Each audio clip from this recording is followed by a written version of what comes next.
अब शामिल करते हैं हाफिजाबाद से हमारे नुमाइंदे मोहम्मद यासीन की रिपोर्ट के मुताबिक हाफिजाबाद सब्जी मंडी में सफाई की अबतर सूरत हाल, शहरी परेशान, जानवरों का राज। हाफिजाबाद शहर की सब्जी मंडी में सफाई सुथराई के नाकिस इंतजामात ने सिर्फ शहरी को मुश्किलात में मुब्तला कर दिया है।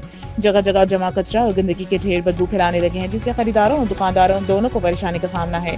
जानवर भी खुलेआम फिरने लगे। गंदगी के ढेरों के लिए कोई बास्केट नहीं रखी गई। शहरियों का कहना है कि सुबह सवेरे ताज़ा सब्जियां और फल खरीदने के लिए आने पर इन्हें साफ फिजा की बजाय बदबू और गंदगी का सामना करना पड़ता है। शहरियों के मुताबिक ठेके के तहत फी दुकानदार 30 रुपए की पर्ची वसूल की जाती है, ताहम सफाई के इंतजाम तसल्ली बख्श नहीं है। शहरी ने मुतालबा किया कि मुतल्लिका महकमे सूरत हाल का फौरी नोटिस लेकर मंडी में सफाई को यकीनी बनाए। ज़राए के मुताबिक सफाई मुहिम के ऐलानात तो किए जाते हैं, मगर इन पर अमल दरामद तसल्ली बख्श नहीं।